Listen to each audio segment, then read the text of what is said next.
Welcome back to another episode of Sex, Drugs, and Soul. Today I have on Justin Gottlieb. He is a sexual freedom coach, the Tantra Love Coach on Instagram, and a transformational guide. I thought I saw that somewhere too. I'm excited to dive into this with you today. I kind of have some notes, but I'm also like, okay, if we just throw it all to the wind and just kind of ping pong back and forth. But I would love to get your definition to start off, or welcome. Thank you. Thanks for having me. Yeah, no, I'm like, let's just dive in. Go for it. Of what Tantra is, even because I get asked this to this day, and sometimes I'm like, well, it's this, and it's this, and it's this, and it's all this. Yeah, I think if you just said it's self-acceptance and love, that would work well. Tantra has many, many definitions. Just the fact that it's a Sanskrit word, and a lot of Sanskrit words have multiple things going on within it. So like, it can mean source, it can mean weaving, it can mean protection, it can mean all these different things when you go back. So what I teach more Neo-Tantra, so I like to kind of distill things down to today's day and create more modern definitions. And I found when I went to many different Tantra workshops early on, I walked away going from each one with a different definition. And it is a big, broad term. It's an umbrella term because Tantra can include breath work and energy work and yoga and meditation. And so you could go to one of these things, like, this is Tantra yoga. And then all of a sudden you're in a, red tantra or a more, sexual tantra. And it's like, well, how is this the same? And it's not. It's just about life. It's about accepting the human experience. It's about owning your emotions, owning your sexuality, owning your body, and being able to move through this life of like, it's a gift to be here. How can I use my five senses to enjoy this life? And, maybe I'm just a spirit, and maybe this is a bonus world I got to go to and incarnated into this body. So what do I get to use it for? How do I get to explore this? And a lot of times, unfortunately, it starts with having to rid ourselves of the trauma, the indoctrination, the conditioning, and all the things that this world tends to heap upon us. So to me, if you could accept yourself fully as this human experience, you can be loving, receive love, be present, be connected. That's Tantra. And it's very simple. I think people really mess it up when they try to be like, all right, well, I need to do all these things to be tantric. I need to get to this level. And it's really not about that. It's just about being human. Yeah, I felt like it was a homecoming to myself. I'm like, oh, wait, there's a path that I can have my desires, my humanness, and embrace that. Because I kind of felt like my desires had to live over here if I wanted to be in this spiritual pathway. But now it just felt like I was like, oh yes, it's a homecoming of presence and intentionality, I guess. I love what you said too about being a gift and how am I going to use that. Yeah, how did you stumble upon it or come into, being a tantric facilitator or? Yeah, I started off life like any, I guess, regular kind of corporate dude. I went to college, I moved to Manhattan, I got a job in finance, and I kind of was living that life. And it wasn't until I moved to Miami, no less, in 2014, where I found a transformational training. It was kind of like a LifeSpring or Tony Robbins kind of training. And it just opened my eyes because it was very much a practical training that just showed me how I was showing up in my life. It showed me how to break through the things that were holding me back and how to bring that all into my life and really live a meaningful and purposeful life.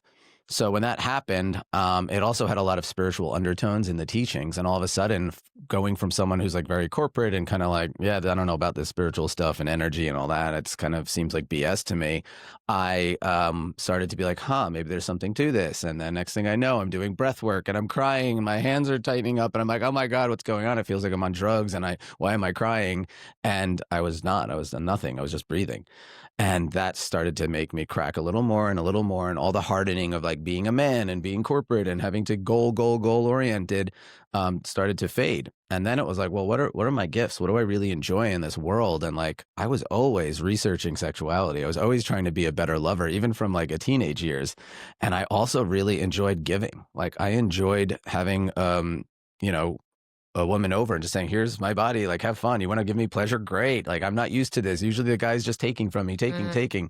And it was a really cool awakening for me. And then I'm like, well, if I'm going to quit the corporate world, which was pretty much my plan, and I want to get into more coaching and all of that, do I really just want to be a regular coach? And the answer was no, because I'm like, I did learn so much about the body and how important it is that we address the mind, the body, and the spirit if we really want to live a full life. So you're mixing the sexuality with spirituality. And I'm like, okay, Tantra.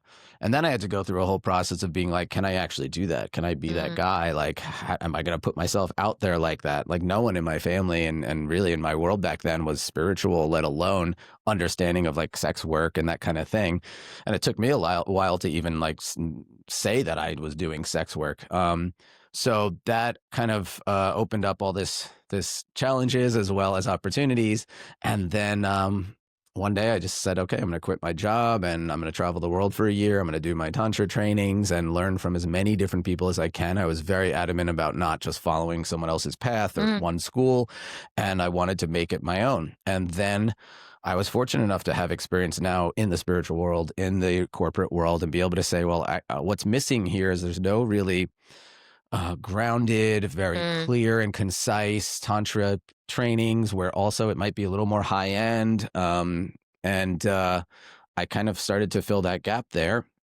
And that really allowed me to be, successful in that world and reach a new audience of people that maybe weren't attracted to the super kind of spiritual and Yeah. esoteric side of things. I was about to say you can speak to a point of relatability with someone versus, if, instead of it's like being all in the woo, Yeah. it's like, okay, but can you meet me in my humanness? Can you understand the path that I walked because you walked it yourself? Was your family and friends receptive, or was that something that you had to kind of navigate as you like came out of like the tantric kind of sex work closet, or Um, I think just like the curious? people in my family know what they need to know, so Yeah. it's not like certain people don't know every extent in the Yeah, same. details. Yeah. But I think that I was fortunate enough to have a family who's pretty much their motto was, "As long as you're happy, Mm, I'm happy." And also, I was very fortunate enough to not have any like sexual shame heaped upon me or any mm, indoctrination. My family was kind of chill and more just like not religious, really just like I think I got the push more so to be like the corporate world and like get the good job and make a lot of money and the family and the kids, and that was just what they knew, and nothing wrong with that. But I had to really veer off course, and I'm still to this day I think the only one in my family that's kind of more in the spiritual entrepreneurial and that side of mm, things. And and it's all perfect and I'm very happy, and I think everyone in my family is very happy for me. And I feel very fortunate because of course I work with a lot of people who have a lot of issues with family and trauma and not being understood. And I think the first step in getting out of that is really owning who you are and being really confident in who you are and being able mhm. to communicate that, appropriately to people. My family did think I was in a cult when I first started the transformational training work because the next thing I know, I'm like, oh my God, I'm so empowered. Like, this is amazing. You guys got to join. You got to join. And I'm like, I sounded like I was in a cult, but it was because I was so amazed by how this woke Mhm. me up in my life. And, and then I learned the lesson that you can't really force that upon people. You Yeah. can't tell them that like this is going to change your life because they're like, well, I like my life. Why do I want to change it? Yeah. I know sometimes I'm like, "Drink this. It's Yeah, so the good. Kool-Aid, the It's so Kool-Aid was yummy over here." delicious. Yeah, yeah. I know, I think for back to myself too, I'm like, yeah, there is like an even though I felt probably had like a projection of like rejection that might have come from like some of my, even my mom to this day, she's like, "Yeah, a tantra client, what is that exactly?" I was like, "Ask what you really wanna know about." But I think that I had to get to a point of like ownership and acceptance for myself. It was, but I was projecting on them, "Oh, are they gonna still, like, love, accept me," all that stuff. But they're always like, "You're kinda like the weird hippie one. We kind of expect you to go on a different path." So I think it's courageous too that you're doing a path that's not necessarily, touted in, like, culture or, like, that we're told to walk down. Um I'm super curious. I know you like just before we came on here, you said you're not an expert in this, but I had an awesome workshop where I watched the recording of you doing a workshop on fantasies and pleasure priestess with Leola. And so I'd love to explore some of the fantasy questions that I have too. Yeah, please. Yeah. I'll just say that I think there's not enough focus on like fantasies and Mm, sexual liberation and like what do you do once you've found your healing and hmm. safety in this world? Like where do I go to really explore my edges? And that's an area that I like to work with my clients in, and there's really not a lot of outlets for it. Yeah. I would love to kind of what can our fantasies tell us, or what can they reveal to us, like some about hidden desires or something deeper? Yeah, I don't Um, think any fantasy is random. It's yeah. there's no coincidence that that's your fantasy, right? And I always like to say where there's horniness, there's healing. So what that means really is like, well, once you accept your horniness, your sexuality, your fantasies, now you can go start to work with it, right? Because a lot of us just repress our fantasies. We repress all parts of our sexuality. And then it's like, well, now you have to pretend it's not there, or Mhm. you're I don't know, it's coming out in weird ways. It usually will come out somehow. But if you own it and you really notice it and you go, okay, so like where did this come from? Is there a way that I can access this in a more healthy way? Because a lot of times our fantasies are coming out and they become obsessions or addictions, or something we do on a screen, masturbating, and it becomes this like really like not good feeling thing when it doesn't have to be. And not every fantasy has to be acted out, right? So there's plenty of fantasies that you couldn't or wouldn't act out in the real world. But if you reject that aspect of you, it's gonna rear its ugly head in some way. So to me, the most important part is just to really acknowledge, like, hey, this is a fantasy of mine. And like, the way to do that is sometimes to look at, all right, if you look at porn, like what are the categories on Pornhub that I'm looking at? Why am I looking at those? And like, or I like to ask people, like, what is it that you think of if you're like not able to come, but you're trying to Mm. come? And Mhm. usually people have that one thing or category that they go to that really turns them on. So people generally know their fantasies. They know what they are. They just don't usually talk about them. Yeah. I've been asked it before and I'm like, "Ooh, Dora," I'm like, "Which level do you wanna go to? Do you wanna go to, Exactly. like, surface level or, like, after a tequila where I feel a little more comfortable opening up or saying what this one is?" It sounds like getting curious with the fantasies. Yeah, getting curious, but to your point, like the deeper you go, Mhm. the more vulnerable it is. People Yeah. talk about vulnerability, and it's like, well, it's not just talking about the pain and hurt in your life. It's also being like, can I be vulnerable enough to share with my partner that I have this really kinky fantasy that might really weird them out, and they might run. And then what I found is that when you do that, you actually get closer, right? Vulnerability is the Mhm. gateway to intimacy. Mm. So if you're being vulnerable, be vulnerable in all areas, including your sexuality. And most of the time, I work with couples, and I do a fantasies exercise with them where they can explore and, well, they could share their fantasies in a safe way and potentially even explore them. And a lot of times, they've never told their partner this fantasy, and sometimes the partner is the same one. And for years, they've been Oh, living together wow. and just never told each other that they had this fantasy. So to me, it's just this, yeah, it's this kind of repressed area that we can really open up. And once we open it up, not only do we feel better about ourselves, not only is there healing available, but there's also the opportunity to maybe explore this with your partner or with others. And it leads to a lot of liberation and freedom and better communication and empowerment. So it's not just some little silly thing about pleasure, it's about so much more. Mhm. So if we can really go deep into it, and there is, again, where there's horniness, there's healing, there's usually healing to it, right? Like if you think back to like your teenage years or something, there may be a link to this, or maybe you got cheated on and now you have some kind of fantasy around being cheated on or cuckolding or whatever. And these things happen for good reason. And if you just hold it as a dirty little secret, you're never going to heal from it. You're never going to create empowerment from that fantasy. I love that. How do you recommend or like how do you set the container for like safetiness or say for a couple, say a couple comes in, like what would you start with or what would you suggest to a couple that wants to open the door to fantasies or more expression of them Yeah, or first, I do not recommend doing this on your own. You okay. should do this Yeah, with yeah. me, and I'll give you the secret to it. It's Yeah. not, it's nothing crazy, but the fact is first of all, you both have to agree that you Mm, want to hear these fantasies. You want to hear your partner's fantasies, and you're not going to take it personal, right? So if I have a partner and I'm like, I want to have a threesome with two women, and she's like, I knew it, da, da, da, da, goes crazy mhm, on it, then, that's not going to make me want to share anything with her anymore. So what I do is I sit them both down and I have them agree that all they're going to do is once they hear their partner's fantasy, if it triggers them or something's coming up in them, they just raise their hand and we do some breathing. And then we take some separation between them saying what the fantasy is and then their partner being able to explore and share like what came up in them around that fantasy. And then since I'm there with them, I can help work them through it and let them mm. see that like, okay, this is your own stuff that's coming up around it. Their fantasy is neutral. I was about to say, like, I watched something of yours earlier and I loved it, and I'm glad it's kind of coming in. The neutral piece, like how everything is neutral, and it's like how whatever charge or perspective that we're bringing to it. Love that. If you want to Yeah, I expand mean, on all that, events yeah. in this life are neutral. They're neutral until we charge them positive or negative. Hmm. So if my partner says that she wants to have a gangbang, It's a neutral thing. That's whatever. There's nothing wrong with that, and that's fine. Now, if I charge that as an, oh my God, I'm not enough, and she wants all these other men, and oh my God, what do they look like? What do they have that I don't have? Now I'm charging that as a negative experience, and then I might resent her and have all these issues. If I just go like, wow, how amazing that my partner is willing to share this, and like maybe I could find like hotness in that and exploration, and like how could I give this gift to my partner and allow her to fulfill her fantasy? Why wouldn't I want her to have that? Now I've charged it as a positive experience. Hmm. And look, it's the exact same event, right? The event is this is what my partner wants, and I could be negative or it could be positive, and that's how you know it's neutral.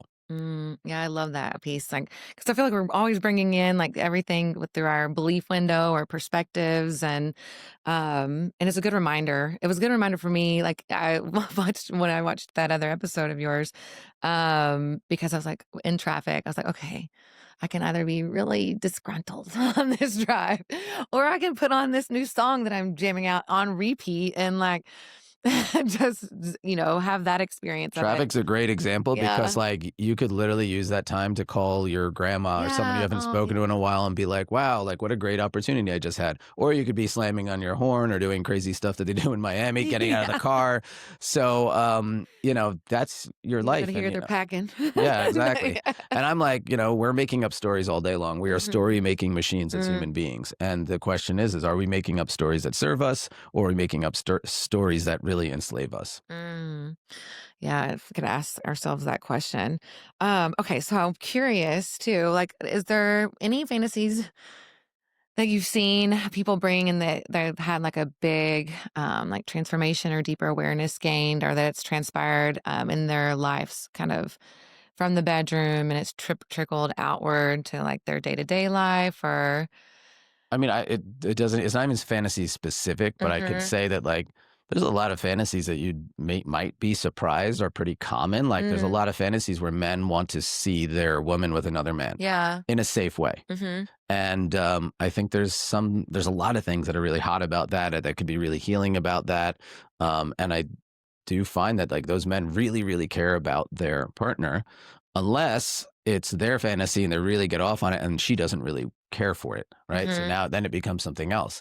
So that's an interesting one that comes through a lot. I think the common ones are like multiple people and all of Yeah. that. And when people tell me that, I'm like, okay, that's great. And then I'm always wondering like what's the Underneath next it. level? What are the other ones? Because that's like a very easy one just to say. Mm-hmm. Because like Like I think it's threesome probably the or most common. it's Yeah, just to more say threesome. accepted. Exactly. So Yeah. what I really want to know from people is what is your most taboo fantasy? And some of them are illegal, right? If you were to actually act them out. But Yeah. like we need to accept that. We need to accept that there are people that want to have daddy, daughter little Mm-hmm. sexy things and role plays. They want to have the doctor patient role play. They want to have these things and they're maybe even obsessing over it. And partly why they're obsessing over it because it's so taboo to share that with anyone. Mm. Yet I do find that when people do, there's a lot of people that also have it and they're finally like, oh, thank God. Like I've been holding this secret my whole life. One of my friends taught me about this book talk thing, which is, I guess all these girls are reading Right. these really smutty books. Oh, yeah. And I had no idea. And I'm like, oh, what are they about? And they're like, oh, they're all about like incest and like, age Oh. play and all this stuff. And I'm like, wait a second. This is like mainstream now. And she's like, yeah, girls are reading these. She's like, I've read 100 of them. And I'm like, 100 of these books, and I'm like, this is what people are reading. And the reason they're reading it, and the reason that like when you look at Pornhub, what are the Mm. most common categories? It's like I think I looked at the research. I think it was hentai was number one, and I'm like, "What is that?" that's like cartoonish porn with Okay. tentacles, but there's also a lot of like incestual. It's basically I think the reason it's cartoonish is because the themes that they use they could never actually really show, with human beings in a sense. Mm. So it's really taboo, right? The next ones are usually like incestual, like stepmom and Daddy or stepdad, and yeah, yeah. those are really big. So there's the incestual category. There's a lot of teen stuff, age play that. So it's like we're behind the computer screen or the phone we're showing truthfully this is what the data shows Mhm. that we're really kinky taboo people, but then when it all comes out and we have to actually share it we're just like, oh, I want a threesome. Yeah, right, let's see your browser history. Yeah. Do you think that it's because it's so or that so powerful that You know what I mean? Like, as far as, like, why does it stay taboo? Because there's so much shame and stigma in this Mhm. world that, like, literally, if you tell someone you're into age play, they're like, "Oh, you're a pedophile," and you could literally get canceled and your whole life's ruined. Wow. If you say that you love to dom people and you like, consensual non-consent, like, it's like there's someone might just go, "Oh, like, maybe he's a rapist." There's, like, Mhm. literally this stigma where so it's like, why would I want to bring that out into the world or into the Yeah. public, right? Or what about this? You're a guy and you wanna explore with another guy, but you're hetero. You're Mhm. totally you consider yourself straight, you consider yourself only wanting to be with a woman and generally only want to play with women, but like maybe you're a little curious. Maybe there's a little kink to it. Mhm. Why are you going to bring that out into the real world where people will just go, oh, well, you're gay or you're bi or whatever, and they want to label you? Yeah. So it's honestly the outside world and all of the crap that we have to listen to that is what stops people from sharing these kind of things, and it causes a lot of problems. Like I think if people were able to share these things, you could find outlets that are healthy to explore this stuff, and then maybe you don't go on and have it come out in Mm. unhealthy ways. Mhm. So it's a really, edgy topic, but in the end, I think if we were able to um, give space for people to share this stuff and not feel so, it's kind of like STIs, right? Mm, Like mhm. it's become a lot less stigmatized to kind of have those conversations. We teach that at my retreat, and we're talking about like it's not a big deal. Like it's okay to share these things where it used to be like, "Oh my god, you're disgusting." And people would say stuff like that and the movies and the media would be like, Yeah. "Oh, you have herpes." And it was like a joke. And people would feel so bad. They go, "Well, I'm not going to speak up about that." Mm. So now, I think that's clearly happening with fantasies and people just sharing their sexual truths in general. So yeah, it's a tough world to come out and say that, Yeah. and that's why I'm giving space to people to do that in a safe way with me and their partner. I facilitate different workshops and things around that, just so people can, as comfortably as they feel, step into that role. In one of my workshops, I have different kind of sides of fantasy. So let's just say an easy one would be like the dom and the sub. Mhm. And we talk about it all. And then it's like, okay, if you feel like you're a dom and you want to own it, go stand in the dom side. And if you feel like you're a sub, go stand in the sub side. And just standing there and being seen with other people who are also in that side and then other people that are in the other polarity there is like a big step for people. But to Mhm. own that is really, again, that's the first step. If you can't Wow. own it, you're not going to be able to work on it. You're not going to be able to explore it. So it is a really important aspect of our sexual liberation journey. Yeah. I'm like, yeah, how do we start releasing some of the shame? I know I had a guy ask or come to me and he had this fantasy around trans women or like, and he was like, but does that make me gay? I'm like, I can't answer that for you. It is okay if you are, but I can't answer that question for you. But I'm like, how do we start to release some of the shame or boost? I mean, going to those workshops and stuff. But if someone's not quite that ready to go to a workshop or something like that, what do you I think you got to get suggest? people around you that are not Yeah. going to like label you or stigmatize you for Yeah. whatever. Yeah. There's certain people in my life that I definitely feel comfortable sharing different fantasies and things Mm, about, and like they do the same with me. And I'm like, wow, they're in my inner circle of fantasies, right? I don't need to go share my fantasies with everyone in the mhm. world, right? Mm-mm. And partly because like they don't have the same understanding and like they could be taken out of context. So like, why would I want to take that risk? Mhm. So ideally, if everyone started learning about this stuff and everyone started being able to communicate about it, and it wasn't like this, like, ha ha ha, like you're gay, you're this, you're Yeah. whatever, then I think everyone would be more comfortable. And I think the ones that are pointing fingers, they're just uneducated about it, and they're the ones who probably have the deepest seated, fantasies that they don't share with anybody. Yeah. And then they're judging Yeah, themselves it's a lot and of but it's like, yeah. projection and it's tough and like you have to do the healing work and like, most people's fantasies are super buried. And if you're not on that kind of at least personal development journey or maybe even further along on the sexual development journey, then you're going to be you're going to get stuck in this one area. And I think it's an important area. And I think there's a lot of relationships that would also be saved if there was more talking about fantasies. And like people ask, how do you spice up relationships and all that? Well, first you got to make time for, sex, first of all. And then secondly, like, what do you do in that time? Mm, There's a lot of different ways that I help couples reignite that fire. One of them is just simply like, hey, take 15 minutes of just giving to your partner and you receive, and then you switch. we're too easily like kind of just transacting and like, okay, you're Yeah. doing this to me, but now I have to do this to you and whatever. We don't actually get to take the time to be like, what do I really like? And if I'm just receiving for 15 minutes and I could communicate and explore and tell this person this is my pleasure map and this is what I like, you could learn a lot. And now every time you do that, you're learning more about your partner, and now your sex is going to exponentially be better. Your pleasure is going to be exponentially better. So that's one way to do that. But then also like, what if you want to role play? What if you want to get into your fantasies? What if you want to read some of these like kinky books and like Yeah. talk to each other about that? A lot of people want to know about their partner's past, or like, oh, tell me a sexy story of something you did with somebody else and whatever. And like, but then sometimes they'll be met with like, oh, what? Like, I'm not good enough just the way I am. Like, we need to go like there, or like, why? What? You're just going to get jealous and like yell at me for this. So there's a lot of different reasons why people just don't step into that. So it really starts with trust and communication. And in Mhm. most cases, you do want someone like me to help guide the experience, because like it can get edgy. It can create, issues and jealousy and all those things if you're not doing it right and at the right pace. Mhm.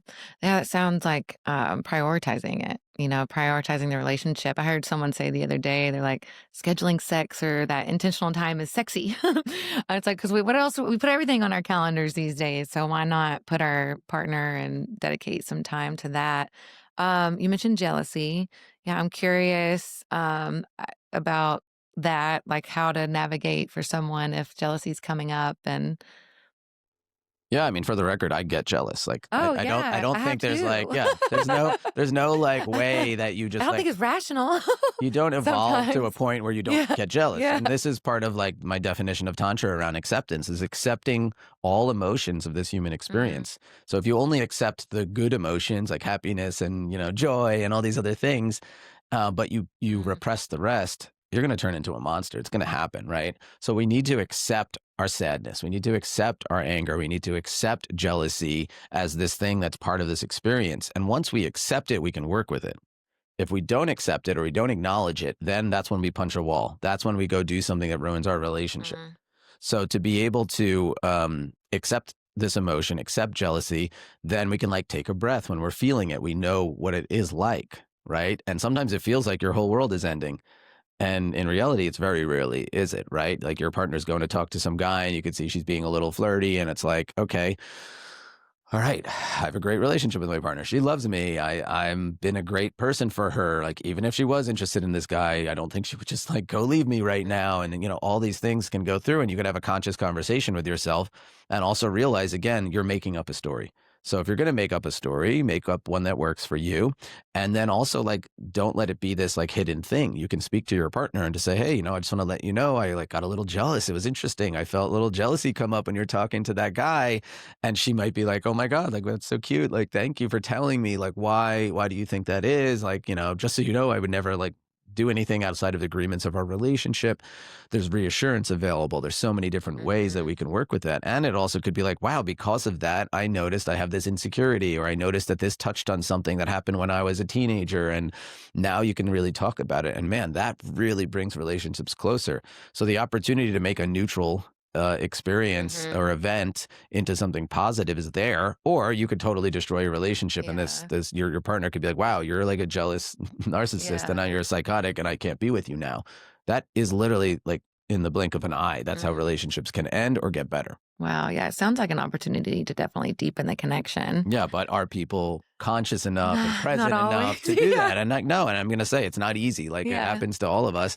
I've even caught myself in moments where I'm like, okay, like I'm feeling this kind of way, and I know I shouldn't go have this conversation this way, but like I feel like I need to. And it's like, and then what do I get? I get the result I know I'm gonna get, and this person maybe wants to distance, as opposed to how do I make this conversation a more connected experience? One of the things I teach any of my clients around dating and relationships and all that is really like, when you meet people, make your intention just to connect with them. Mm, Don't make your intention to, do these like crazy things. Like, I would need to get her number. I need to go have sex with her. Maybe this will be my wife. Just be in the space of, how can I connect with this person? mm, And with that, how can I leave everybody better off than I found them? I love that question. God, I really hope to leave people, yeah, that I encounter, like, even, like, if it's a minute kind of, interaction or something that's more, I guess, what, longer lasting in my Yeah, I life. mean, it happens Uh, every moment of our lives that we're able yeah. to like leave some, and it doesn't mean we have to necessarily go coach them or do something Mhm. like, I don't know, there was this guy, the homeless guy, I don't know what was going on last night, and he just was like taking the garbage cans out of the containers here in Austin and just was throwing them in the streets, going crazy, knocking over the scooters and stuff. And this other guy was just walking by and he's like, looks at me, he's like, oh my God, he's like, should we call the police? Like, what's going on? This guy's just like vandalizing everything. And I was just like, I don't know. I don't want to get involved. I didn't want anything to happen. But then this guy's like, maybe we should at least clean this up. So I'm like, yeah. And I helped him and we put the garbage cans back. And like, I don't know if this guy saw us doing that, but even if he did, we didn't confront him. We didn't kind of try to do anything and change what he was doing. But maybe he saw that we were like cleaning up after him. And maybe that Mhm. left him a little better off than we found him. And maybe he said, oh man, like I don't need to do like why would I want to put this on other people? I don't know. Mhm. But in the end, at least I walked away with an experience of being like, I tried to leave this person better off than I found them. And, you know, we don't always know what that result is going to be. Yeah, yeah. Even when sometimes I'm like, I don't know if they're thinking that, but maybe in the long run, they'll say, you know? But sometimes it's giving someone a hard truth, right? Yeah. Like, let's say you're on a date and, you know, you met them online and the pictures were just not at all what they look like. Now, I don't think you're leaving them better off than they found them by ignoring that fact. Mm, And also you're kind of not allowing yourself to have your own boundaries like met, right? So I would say to that person like, "Hey, you know what? Really nice to meet you and all. Um like objectively you don't look like your photos, and like for that reason that feels dishonest to me, yeah, and you know, I appreciate you, I wish you the best, but I'm not going to sit here and go on a date with you because of that fact, you know, and yeah. then move on. And like that may not be great for that person, but do you think it's great for them just to like continue on and pretend and waste your own Oh, time when you're not attracted to this person or you feel like they're being dishonest? No. So in a way, like that's a lot of the work I do with my clients too, is like mhm, I'm going to be real with you even if everyone in your life isn't, because, and not because they don't love you, because they do love you. They love you so much and they feel like they mm, don't want to hurt you and they don't want to say the things that might hurt you. But like we've all had friends who you're like, they started dating this person. You're just like, oh no, this is going to be a disaster. And then what do they end up doing? They end up ditching all their friends for this person. It turns toxic. Next thing you know, they're calling you all the time for relationship advice. And like, I'll just be like, you should not be with this person. This is a complete yeah, disaster. I can see it from out here. You can't see it because you're in love and infatuated and comfortable and all of that. And that's cool. And I'll support you, but I'm not going to get into consistent conversations about this over and over again. You're going to have to either see for yourself or you're going to have to trust me mhm, and move on, or find your way to make this a healthy relationship. But I'm not going to be in the middle of it. mhm. And again, that's being true to yourself. That's leaving this person better off than you found them. And also like saving yourself a lot of stress and time with those conversations that you know are going to be difficult. So how do we get people to accept harder truths? Or Honestly, I think it's like an addict. Like if someone's an addict, you can only love them from afar. You mhm, cannot change them and force them not to do the thing that they're doing. Um, and it's hard, right? Because you love them and you're seeing someone self-destruct, but like unfortunately that's their journey. And you know, there's plenty of outlets for them if they choose to. And that's why I say you love them. You say, hey, I'm here for you if you need anything. You don't enable them, right? But if that's what's going on, you kind of have to realize that like I can't control everything that everyone else does, you know? mhm. I've been in relationships too where I've been like, "Oh my God," like I get out of it and I'm like, all of a sudden my eyes are clear and I'm like, Oh, for "That sure. was a disaster." And like, you know, some of my family was like, "Yeah, if we felt like that wasn't, you know, the best one for you or whatever." I'm like, "Why didn't you Yeah, tell me?" exactly. Why didn't you tell me And the reason they that? don't tell you is because A, most people don't listen, right? Yeah. And B, like it's tough to tell someone that because you're all like, you know, Honeymoon yeah, phase. honeymoon phase. You're all excited, and you know, and then it's that. So I've pretty much have an open door policy with any of my close friends and family. I'm like, hey, if you see something off with someone I'm dating, or you can tell it's, you know, I'm doing one of my patterns, then let me know. Like I'm not saying Mhm, I'm going to immediately be like, you're right, I'm going to break up with this person, but at least I have a data point. And for mhm, me, like when I have people in my life like that, I can't, if they're really close with me, I can't let that slide. I can't just like not tell them. I mhm. want to tell them and I go, you know what? This is your life. You choose what you want to do. I'm just going to put my input in here. And if I'm wrong, I hope I'm wrong. And I hope this works out great. But if I'm right, I at least came to you and care about you enough to tell you what I see. Yeah, I feel like that would make me have a deeper level of respect for someone if they're telling me what I don't wanna hear. I'm like, even if I'm not gonna take the advice, I'm like, "Okay, well, I know who I do wanna go to for advice or who's looking out for me even in, those If you situations." know you if you wanna hear it, but if you don't Yeah. wanna hear it, you know, now I'll this rebel person, you again, push know, against it, and then yeah. what happens then they're like, "Oh," and then they tell their partner who, you know, "Oh, he was saying this," and next thing you know, you're like the bad guy. So, Mhm. like, it is really really taking a big leap and a risk. So you have to be able to deal with the blowback if you are Yeah. going to be that honest with somebody. And for a lot of people, they don't want to. And I get it. I'm not saying everyone should run around telling everyone everything they think, but also a lot of times you're doing a big service by giving someone the hard truth, or at least giving a data point. You're not saying you should Yeah. break up with this person, you shouldn't be with him. It's just like, hey, what I'm seeing here is this could be, a Yeah. trauma bond or whatever. And like, hopefully if they're conscious people, they'll at least look at it. Yeah. I've had it like been successful for me or landed a little easier when it was like framed in a question. Or like, well, what about da da da da? So I'm like, okay, that Yeah. becomes like my own little data point, or for me to ponder or reflect. Because I think that sometimes if I'm just given like this, I'll push back against someone telling me this. But if it's posed in like a maybe or a question, then I'm like, I'm a little more receptive to that Yeah, I for think that the sure. first step is, do I want to go share anything with this? But then it's like, Yeah, how do I approach this person? And yeah, everybody's different. Like for me, I'm like, just give it to me real. I don't need the sugar coating. I don't need the questions. Just tell me what you're seeing. yeah, But most people are not like that. Most people do want like, hey, so, have you noticed anything? And like, you kind of like lead them into it very slowly and very safely and delicately. And that's, yeah, that takes some skill to be able to do that with somebody. yeah. Oh, relationships. I'm like, where to go from here now? I'm like, let me see what else I got here on my little questions here. Mm, Well, I'm in between back-to-back Tantra retreats right now. yeah, I host the Tantra Love Retreat here in Austin. This was my 7th one. And tomorrow we start level 2, our first time doing level 2 of the Tantra Love Retreat. And this has just been such a blessing, so beautiful. I think we've had over 200 people come through these that's so retreats. awesome. And yeah, it's a unique opportunity. I think me and Leola, who I do the retreat with, we really took the best of everything we've learned, everything we've wanted to create. And yeah, we're both very similar. It's beautiful to have a retreat with the masculine and feminine, but both people who kind of have a lot of experience, a lot of travels, a lot of different trainings to come together and be able to offer this to people in a way that doesn't feel too, too woo woo and crunchy, and Mhm, also definitely not like too corporate or whatever. It's this really happy medium for anyone who's a beginner or even intermediate or even advanced that wants to go to an experience and like create community, face some fears that they may have mhm. around intimacy, their body, sexuality, learn Tantra massage, both on a woman and on a man. And, yeah, and be able to really empower yourself. So it's been amazing, and it's a great opportunity to come out to Yeah, Austin I'm like, now. how did those come about? Funny enough, we actually told this in the retreat because a lot of people don't know like how I met Leola, and I just slid into her DMs Yeah. a long time ago, and I just loved what she was doing. Yeah. And there's not a lot of people that do the kind of work that we do, and also not a lot of people that speak and kind of come from the same kind of place. I feel like that I do when I teach this stuff. And yeah, we kind of talked. She invited me on her podcast, and then we were like, hey, let's meet up. So we met up, and from that meeting, when she came to Miami, what really was birthed from that was an amazing friendship, and also that we should do an event together. And that was kind of what it was. And I think Leola really has a big grand vision. And I was never really wanting to do retreats or thinking about that. But when she kind of proposed that, and when I like saw her, I'm like, oh, I feel like she can really hold me, and that she can like this would actually be a 50-50 partnership. Mhm. And it literally has been nonstop, like just 50-50. And how we teach, the way we teach, who we bring in, everything has just worked out so perfectly that we don't even have to look at the details. So it's just very rare to have a partner like that. And, I've had a lot of partnerships in business and other ways that kind of have just gone so far south. And I'm just like, I don't want to do that. I'd rather just do my own thing.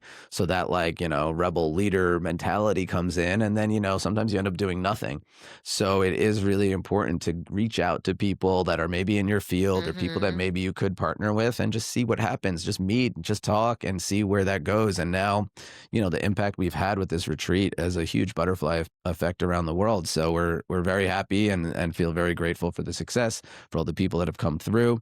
And yeah, and we're constantly expanding, and we're bringing this now all over the world, doing this at other people's events where we kind of come in and do So some cool. workshops at high-end sex parties and different events around the world. And people that are not in the tantra or spiritual world are coming to us, and maybe they're in the swinger world, or maybe they're just corporate entrepreneurs and whatever, and they know they want to enhance their love life, or they want to have a deeper and more profound experience of sexuality and pleasure, and then they resonate with us. So it's been amazing to see this all expand. And yeah, I hope more and Cool. more people get to explore their sexuality with whoever and however they feel comfortable. Yeah. Well, you mentioned too, like having that male, female, or masculine, feminine, because I know there's like a lot of women's circles or men's circles, but I do think there's like such power in being witnessed by both, or yeah, speaking into those things in front of men and women. Yeah, I mean, my biggest challenge is when I first kind of started going to tantra retreats and all these like co-ed things was like a lot of them. It's like, well, you can only come to this yoni massage workshop if you have a person with you, a partner. You can't just come alone. Mm. So it's like now I'm at this festival and I'm like, all my nerves come up and like, oh my God, I got to go approach somebody. I got to like get to know them. I got to ask them to do this thing with me. And, all your stuff comes up generally when you're with, the opposite sex, and there's this pairing and this intimacy and all this pressure and stress. I could definitely speak for men in that, like, it's not easy. And, it's great to be in a place where that all comes up and you have support. There's assistance. There's, usually some kind of like place you can go if you're feeling emotions come up, and they take care of you. So what a beautiful way and opportunity to go explore that stuff. And, otherwise it comes up in the real world and you end up Mhm. maybe just hiding your whole life, and you don't go approach people to talk to them and see where things can go. So, yeah, I think this work is extremely valuable. And yeah, you got to take baby steps. Don't just jump into the craziest thing you can do Yeah. right away, or else you might never want to come back. Yeah. Like maybe what, shocked, shocked out of it, or I think a lot scared, of people have a scared. bad first experience. So I always Mm. liken it to anal, right? Like a lot of people have a bad first No anal lube. experience, and now they're like, I'll never do that again. I'll Yeah. never do that again. It's like, well, have you ever done it with like care and with lube and Mhm. with all these things? And it's like, oh yeah, next thing you know, they're having like anal orgasms. It's their favorite Yeah. thing to do. Well, if you push someone into the lifestyle, or you push someone into like going to a tantra retreat and they're not ready, you risk the fact that they may just never ever do that stuff again, and they'll just associate it with something negative. Yeah. I mean, that happened with me with mushrooms. I mean, I had the token like bad experience the very first time. And then I was like, it took several years to be open or get lubed up to that idea again. Yeah, well, that's why my motto is to try everything twice, right? Yeah. I'm not gonna just try it Yeah. once Yeah. because I might have a bad experience, and if I could try it twice, then, I could at least see for myself, like, all right, maybe that wasn't the right person or the right whatever to do it with, Yeah. but I don't have to just run from it because I had one Mhm. bad experience. True. I'm curious too, like you mentioned, bringing it up to a partner. What if, like, how would you suggest someone bringing it up to their partner if one person is interested or not in whether it's a fantasy or whether it's like going to the Tantra Love Retreat? Is there a way that you'd kind of ease into the To bring up a conversation? fantasy? Either a fantasy or just like, or hey, I want to go. For some reason, Tantra's been popping up on my feed, and this love retreats. I keep seeing it or hearing about it. Like, how? What do you think about that? Or, you know, I think, yeah, like a lot of people that go to these things and they're like, well, my partner is not into this stuff or whatever. The number one thing is you don't force it down their throat. yeah. You have to just kind of like, it's usually women asking me like, how do I get my male partner to like get into tantra? And I'm like, well, first of all, why don't you just like leave that book I recommended to you out, Mm, and he'll see you reading it, and it's just sitting there. Maybe when you're not around, he'll flip the pages and be like, oh, what is this? There's like instructions to masturbate here. There's this, there's that.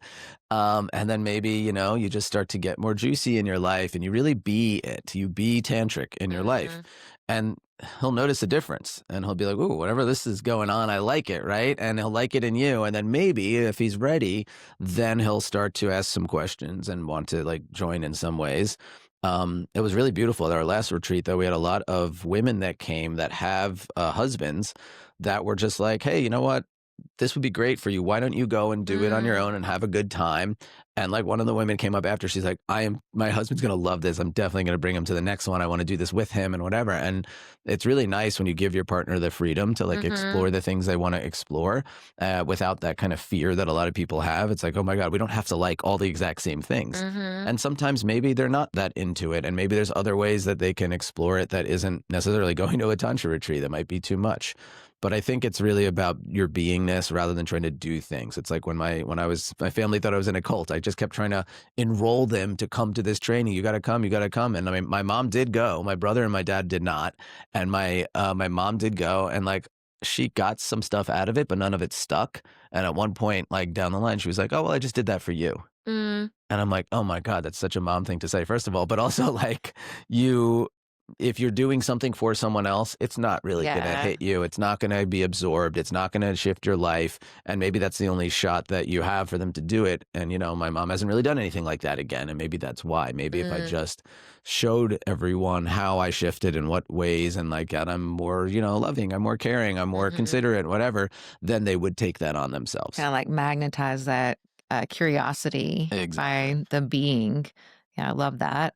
I love the yeah, the partnerships or the relationships, I think it's healthy to, like, go and explore and do things individually together because I feel like you're still bringing something back to that dynamic whenever you explore your curiosities or, have the safety and freedom to do that too. It's like you can still enrich the relationship by doing that versus, like, both having to, like, be enrolled in the Yeah, experience there's a big too. difference between you have your things you like to do and they have theirs, which Mhm. is a good, healthy thing, Yeah. versus oh, I'm going down this path, which is like an entire lifestyle, and my partner's not into it, Mm. right? Like that's Mhm. different. Like I have some people who they've just had their spiritual awakening and they want to go do all these spiritual things and they want to explore and learn and they don't want to be held back when they're going to these things. If their partner Yeah. doesn't want to go and their partner has no interest in it whatsoever, they're never going to do it. And then it's like, well, you've made a change in yourself that maybe you wouldn't have dated this person if you met them right now. So Mm. now it's like, well, now you have to be in integrity and kind of say, hey, I've shifted and this is really important to me. And if it's not for you, I understand. And now what do we do? And Yeah. have that kind of conversation, hopefully with a therapist or coach or someone who can help guide you through that, because sometimes it is just that you've changed and you can't change so much in your own life. And if your partner's not changing with you and expect things just to work out. Mm, mhm. And especially if it's the woman trying to go to these, more awakened experiences, she's going to be more connected to herself and maybe want to explore more things. And a guy's going to be left behind if he doesn't start to explore that. And he doesn't need to, but he may need to find somebody else who's not into that stuff Yeah, to yeah. make a relationship work. So Mhm. it's tough sometimes, but I think making those tough decisions and not settling, whether you're getting into a relationship or you're already in one, is so important, because a Yeah. lot of my work also focuses around death and the urgency of life and that we don't know how long we have. And, are we going to live in this moment and do the things we want to do? Because one day everyone is going to be on their deathbed or whatever. Maybe it's just to go like that. But at some point, you're going to have a moment where you're going to look back on your life and you're going to go, holy shit, I have either of all these regrets or I did everything I could ever Mhm. imagine I wanted to do. I have no regrets. I didn't settle. And, not many people are going to be able to say that. A lot of Yeah. people are going to say, I can't believe I spent all this time in this office doing something I didn't care about, making money for someone else just so I could get by. Or I can't believe I stayed with that person because I just met them when I was a teenager and we were married for all these years and I just was comfortable, or I had to stay together because of religion or the kids or this or that, Mhm. which is a story you made up, instead of just being as happy as you can and following your truth throughout your life. I think if you follow your truth, you've healed your stuff, you've figured out, and I'll give you my tips for life. This is Yeah. how to live a perfect 10 life. First is healing. You have to heal from whatever stuff you've got. Everyone's got something, and it could be major trauma, it could be major indoctrination, it could be minor things. But either way, you got to look at that and heal. And from that healed place, now you know who you are. You're like, okay, I've shaken off all that stuff. I've peeled all the layers. I know who I am now. As who I am now, I need to explore this world and experiment and start to see what are the things I like? What don't I like? How do I own my new self? And then the next level after that is mastery. Now it's I know who I am. I know the things I like. I know what I don't like. Now I need to master that and be able to communicate that with people in a really high level way. And typically that ends up in whether you're teaching people things or you're inspiring people just by the way you live. And nowadays, you could be teaching people things just because you have an Instagram account, but it also could be running retreats and doing things like Mhm. I'm doing, making it your life's work or your business or whatever. But that's where you end up at some point if you go on that path. But a lot of people get stuck because they don't even do the healing. Yeah. So now they're kind of living a life that is not Half theirs. lived. Yeah, half lived, not theirs, whatever you want to call it. Some people just do the healing and they get stuck there their whole life. And now, of course, we always are healing. I'm not saying you're done with healing, but some people are just empowered victims. They're constantly Yeah, that feeling fixing something cycle, I think, yeah, and that's their that identity. way. Yeah. Their identity becomes I've got this issue, I've got this diagnosis, whatever, I identify with this thing. And it's instead of doing that, why don't you just heal from these things and explore what else is possible. What's the future instead of living in the past? Yeah. What do you suggest to someone that's having like a kind of an awakening, or they're getting a sense of the possibilities that are available to them, but they're like in that relationship that is dead? And, I know a couple of people that say they're staying for the kids. I'm like, can I offer you a different perspective? Like, Hmm. if you were to leave, could possibly should give an example of a loving, caring relationship, or an intimate, whatever it is. But I was going to get your 2 cents on that Yeah, before I we mean, wrap I was a up. psychology major at Penn Oh, State, cool. and like I've studied a lot of this stuff, and pretty much all the research I've seen has said do not stay together for the kids, Mm, especially if you have a really tumultuous, verbally abusive, that kind of relationship, because they're going to see that and they may model it, or they may just have a lot of trauma from it. And when you kind of rip the Band-Aid off and have a very healthy kind of uncoupling, and they could grow up with seeing two happy parents, even if they're not happily together, that creates a better yeah, a better lifestyle for them and a better model for maybe how they can create their life. And also they get to see like, hey, sometimes relationships don't work out and we could still be loving and we could still care about each other and mm-hmm. be kind. And in a world where it's so polarized and so divisive, I think that's more valuable than anything else. And I don't know Yeah. what you're gaining by staying together for the kids. I mean, I could tell you my parents got divorced when I was in my early 20s, and me and my brother saw them arguing all the time, and we are just like, well, why don't they get divorced? Like, even we were questioning it at a young age of being like, this is uncomfortable, like seeing all this. And like, Mm-hmm. thankfully he and I really, yeah, like didn't make those same mistakes, but many people will. And I think you really have to do the research, like look up these things. People are just doing stuff because they're doing it. I mean, like I'll get into like other things like circumcision, and Mm-hmm. like, it's like, why are we still doing that? Like, is there any real reason? And I've done all the research and there's really no good reason. People say, oh, it's for like hygienics and health and this and that. It's like, no, it's not. There's plenty of millions of people in Europe who don't do it and they're just Mm-hmm. fine. Why are we still doing it? We're just because we're not thinking, we're not doing the research, and we're just like, this is it. And we're And doing that emotions or sheeple whatever. thing that we do. Mm, And that happens with relationships. It's like, all right, if I was in a really bad relationship and I had kids, I would go, let me first of all speak to a therapist and see what they say. Let me go do the research, see what like the facts say about this. What impact would this have? Look at the child psychology. Like, if you really cared, you do that. But I think people are just kind of, again, they're being sheep. They're not really looking into like what would be the best solution. And instead, it's like they're protecting themselves too. mm-hmm. Maybe they're scared to actually get divorced because of their own comforts, their own trauma bond. So they blame it on the kids. Oh, we got to stay together for the kids. Oh, And everyone's yeah. like, okay. So It's more there's a lot to look acceptable at. Yeah. if that's the reason. Yeah. There's a lot to look at. And I'm not saying it's not scary as hell to get a No. divorce or to break up with someone. My God, it's like, it's the last thing you want to do. But I can tell you that if you have a therapist, you have somebody who's there to help guide you in a professional way, you're going to have a much better go Yeah. at it. You can choose to do it in like a Yeah. conscious way. And anyway, forget about the kids in this point. Like, why do you want to stay with someone that you are Mhm. not having a good relationship with? Like, that I would be questioning every minute of the day. Um, and how are you leaving them better off than you found them? How are you leaving the kids better off than you found Yeah. them? A lot of times one partner knows it's over, and they just don't have the courage maybe to end it, or they don't have the courage to have like that really conscious conversation about what could we do here. So I would say have the courage, do what you can, get the support you need to be able to communicate what's wrong and what you might need. And in the end, people just want to feel heard. Mhm. So if we can do that with each other, the solution isn't really so scary. I like that. Well, we have just a couple minutes. Is there anything else that you wanna drop in here, or Um, let's see what's interesting right now. Or you're talking about like anything I want to share about anything, my. both, whatever is feeling alive for you. Oh, you know what? I've been meaning to ask this question to everybody. Sometimes I forget. So before I forget, I'll ask, what's turning you on in life right now? And in or out of the bedroom? Let's see. I mean, listen, in the bedroom for me, I feel like I'm so public. I'm running around the world. I just went to Yeah. Cap Dag, which is like Oh, what is the that? swinger capital of the world, I call it. It's a naked city. Oh, So cool. you basically get there, you're in this nudist village. You can walk around from your apartment, going down the elevator to the bakery, to groceries, to the bank, naked.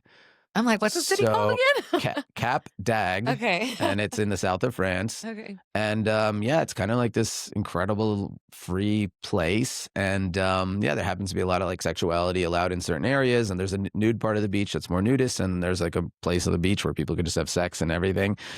It's wild. I mean, I don't think there's a place I've been that's more liberated and free, and people that like, you're not just going to show up there if you don't really know what's going on. So it's people that kind of have really either embrace the nudist life or embrace their sexuality. So that was wild. And, I went to Berlin and that's always fun. So I'm like doing all those things. But honestly, what's been turning me on is kind of crazy, but I've been doing a lot of day trading and I've been on Mm. X quite a bit and like learning about different stocks and different trends and what's going on in the world and like being able to get ahead of the trends and investing and making a lot of money by really just listening to different analysts and different Mm. people on X that are running their own funds and whatever. And it's like, it kind of feels like I have a crystal ball to the world and I know what's going to be happening next. And if Oh. you really study investments and crypto and those kind of things, you're actually seeing the future in a certain way. And that's been really fun for me. And I really didn't expect that because I left the corporate world. I was in finance, I was in sales, and like now I'm like, I'm doing it in a different way. I'm Mhm. running my own fund for myself in a sense. And it's fun because it's on my own time. That's cool. Yeah, I love it, and I love the balance of all those in and out of the bedroom. Okay, yeah, and then now wherever people can find you. Yeah, so I'm Tantra Love Coach on Instagram, tantralovecoach.com. I actually have a fantasy archetype quiz on my website. So Ooh, if I you're don't know interested if in I've learning taken what that kind yet. of archetype you are, it might help you kind of get into an idea of like where your fantasies can go. And yeah, I work with people individually from tantra massage to fantasy fulfillment experiences. So I will curate fantasies that you may want to have and create them in a safe way. Um, and I do coaching virtually, and of course the Tantra Love Retreat. And yeah, I'm doing all kinds of things in that world of sexual liberation. So if that's curious to you, if you're interested in even just talking to me about what's possible, reach out on Instagram or on my website, and I would love to talk to you and connect. Awesome, thank you. Thanks for having me. It's been Thank amazing. you, thank you. I like that zip by.